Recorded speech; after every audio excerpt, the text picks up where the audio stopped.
رمضان كريم كريم كريم شهر عظيم عظيم عظيم نحمده ونصلي على رسوله الكريم اما بعد محترم سامعین و ناظرین السلام علیکم ورحمۃ اللہ وبرکاتہ۔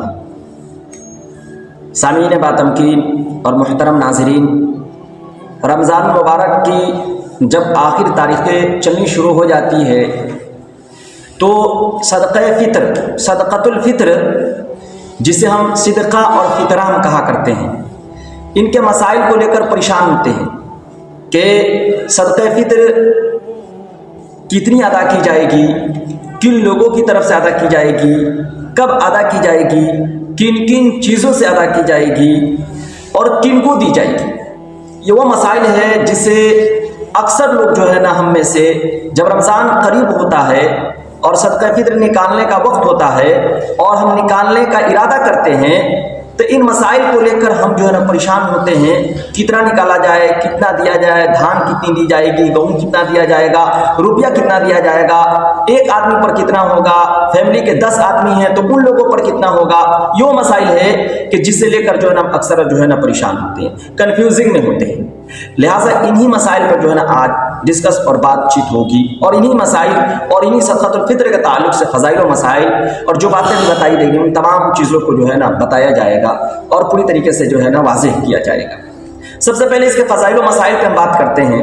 دیکھیے حدیث پاک کے اندر آتا ہے، نبی علیہ الصلوۃ والسلام نے ارشاد فرمایا، زکوٰۃ الفطر طہر الصیام من اللغو والرفث وطعمۃ للمساکین، کہ یہ صدقۃ الفطر جو ہے، صدقۃ الفطر یہ اردو کے اندر یوز اور استعمال ہوتا ہے، ہم عام دیہات میں صدقہ اور فطرہ وہی مطلب ہے، ایسا نہ سمجھ لیں آپ نے صدقۃ الفطر کہنے سے کچھ اور کہنا چاہ رہے ہیں۔ صدقۃ الفطر نبی علیہ الصلوۃ والسلام نے ارشاد فرمایا کہ صدقہ فطر جو ہے یہ روزوں کو پاک کرنے کا ذریعہ ہے لغو اور بیکار باتوں سے، اور مسکینوں کے لیے جو ہے نا کھانے کا جوگار اور انتظام ہے۔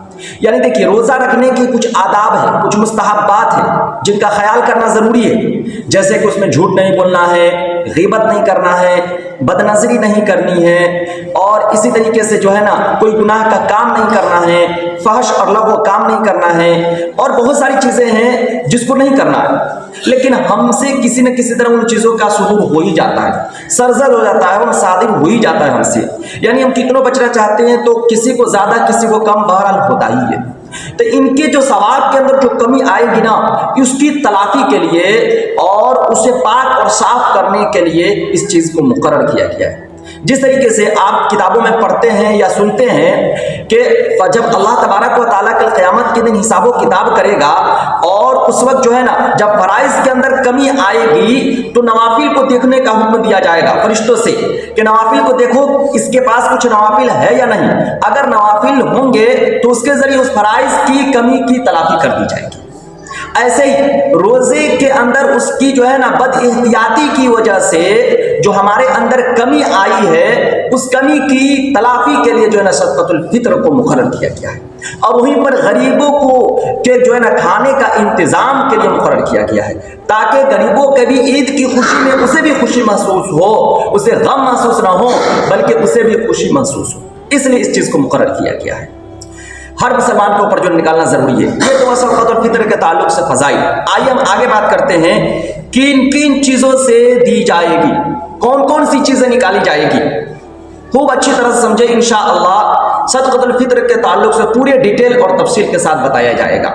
اس کلپ کو، اس ویڈیو کو پوری توجہ اور دھیان کے ساتھ سنیں۔ صدقۃ الفطر کے ایک ایک مسئلے کو جو ہے نا اس کے اندر واضح اور فائنل کر دیا جائے گا، پھر انشاءاللہ جو ہے نا آپ کہیں اور کسی سے پوچھنے کی بھی ضرورت نہیں ہوگی، آپ ایک ایک جو ہے صدقۃ الفطر کے تعلق سے جتنے فضائل و مسائل اور جتنی باتیں ہو سکتی ہیں تمام کو اس کے اندر فائنل کر دیا جائے گا۔ اب پوری توجہ اور دھیان کے ساتھ اس ویڈیو کو آپ دیکھیں اور سنیں کن کن چیزوں سے دی جائے گی۔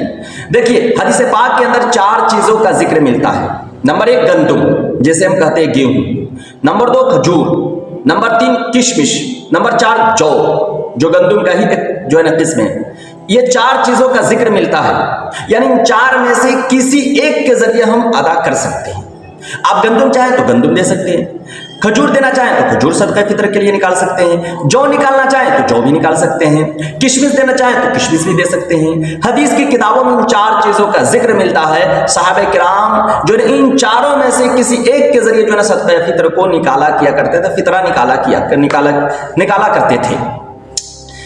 لیکن ان دونوں کی مقدار میں فرق ہے۔ اگر آپ 3 چیزیں، اگر آپ کشمش نکالتے ہیں، کھجور نکالتے ہیں اور اس طریقے سے جو نکالتے ہیں تو ان تینوں کی مقدار ایک ہے، 1 سا۔ 1 سا کتنے کہتے ہیں؟ اپنے یہاں کے کلو گرام کے اعتبار سے 1 سا اپنے یہاں کے کلو گرام کے اعتبار سے 3.5 کلو کو 1 سا کہتے ہیں۔ یعنی اگر آپ کھجور نکالنا چاہیں، کشمش نکالنا چاہیں، جو نکالنا چاہیں تو ایک آدمی کی طرف سے آپ کو 3.5 کلو دینا ہوگا۔ لیکن وہیں پہ اگر آپ گندم گیہوں نکالتے ہیں تو اس میں نصف سا کا ذکر ہے۔ نصف سا کہتے ہیں کلو گرام کے اعتبار سے 1.25 کلو کو۔ اگر آپ گندم گیہوں نکالتے ہیں تو 1.25 کلو دینا پڑے گا ایک آدمی کی طرف سے۔ اب سوال پیدا ہوتا ہے کہ صرف ان 4 چیزوں کی ہی ذریعے صدقہ فطر کو ادا کی جائے گی یا اس کے علاوہ ہم کسی اور کے ذریعے بھی ادا کر سکتے ہیں؟ جیسے کہ ہم دھان کے ذریعے، دھان کا ذکر نہیں ہے، دھان کے ذریعے نکالنا چاہے، روپیہ پیسہ نکالنا چاہے، یا اسی طریقے سے اس کے علاوہ ہمارے پاس اور مکئی نکالنا چاہے، یا اسی طریقے سے ہم دال نکالنا چاہے، یا اسی طریقے سے ہم چاول نکالنا چاہے، یعنی ان 4 چیزوں کے علاوہ ہٹ کر ہم کچھ اور نکالنا چاہتے ہیں تو نکال سکتے ہیں یا نہیں؟ ہاں نکال سکتے ہیں، بالکل۔ حساب اس کا ہی لگانا ہوگا۔ آپ ان 4 میں سے کسی ایک کا حساب نکال سکتے ہیں۔ جیسے ہم روپیہ کا لیتے ہیں تو گیہوں نکالنا ہے، گیہوں کا ان 4 میں سے کسی ایک کو آپ سلیکٹ کر سکتے ہیں۔ جیسے ہم گیہوں کی بات کرتے ہیں، اس لیے کھجور، کشمش اور جو کی تو کوئی نکالے گا ہی نہیں، جبکہ یہ بات ہے کہ جس کی جیسی حیثیت ہو اس طرح سے نکالے۔ آج ہمارے یہاں کیا ہو رہا ہے کہ ہر کوئی گیہوں کے پیچھے پڑ گیا، جس کی جیسی حیثیت ہے۔ جس کے پاس جو 500 کا روز کما رہا ہے وہ بھی گیہوں میں نکالے گا، اور جو 5000 کا روز کما رہا ہے وہ بھی گیہوں میں نکالے گا، جبکہ جس کی جیسی حیثیت ہو، جس کی جیسی کمائی ہو وہ اسی طریقے سے نکالے۔ کھجور بھی دینا چاہیے، کشمش سے بھی نکالنا چاہیے، اور اس جو کا بھی حساب لگا کے نکالنا چاہیے۔ لیکن ہم میں کا اکثر جو ہے گیہوں کے ذریعے نکالتے تھے، گیہوں کی بات سمجھتے ہیں، گیہوں سے ہی بات کرتے ہیں۔ جیسے کہ آپ اگر روپیہ نکالنا چاہیں تو 1.25 کلو گیہوں کی کتنی قیمت ہوتی ہے، اس کا کتنا روپیہ بنتا ہے؟ جتنا روپیہ بنے گا اتنی ہی جو ہے روپیہ ہوگا ایک آدمی کے اوپر۔ اس طریقے سے دھان نکالنا چاہتے ہیں تو گیہوں کے ذریعے ہی حساب لگایا جائے گا۔ 1.25 کلو کو پہلے جو ہے نا روپیہ میں اس کو کیجئے، پھر اس کے ذریعے دھان دیکھیے کتنا ہوتا ہے، یعنی 1.25 کلو گیہوں کے بدلے میں دھان کتنا بنتا ہے، جتنا دھان بنے گا اتنا ہی ہوگا۔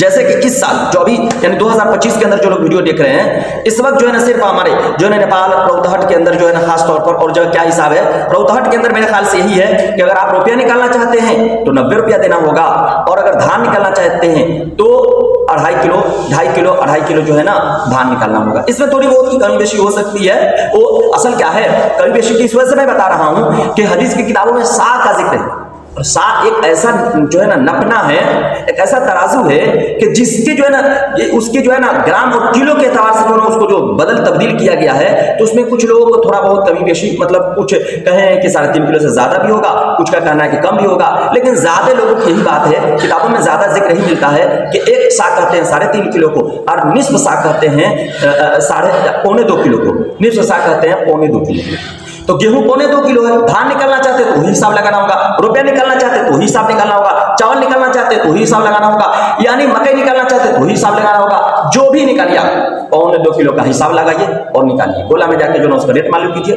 کچھ بھی نکالا جا سکتا ہے۔ 4 چیزوں کا تو ذکر ہے، چونکہ نبی علیہ الصلوۃ والسلام عرب کے اندر یہ 4 چیزیں خاص طور پر پائی جاتی تھی، جس کی وجہ سے یہ 4 چیزوں کا ذکر ملتا ہے۔ اس کے علاوہ آپ جو بھی نکالنا چاہیں نکال سکتے ہیں، ان میں سے 4 میں سے کسی ایک کا حساب لگا کے آپ نکال سکتے ہیں۔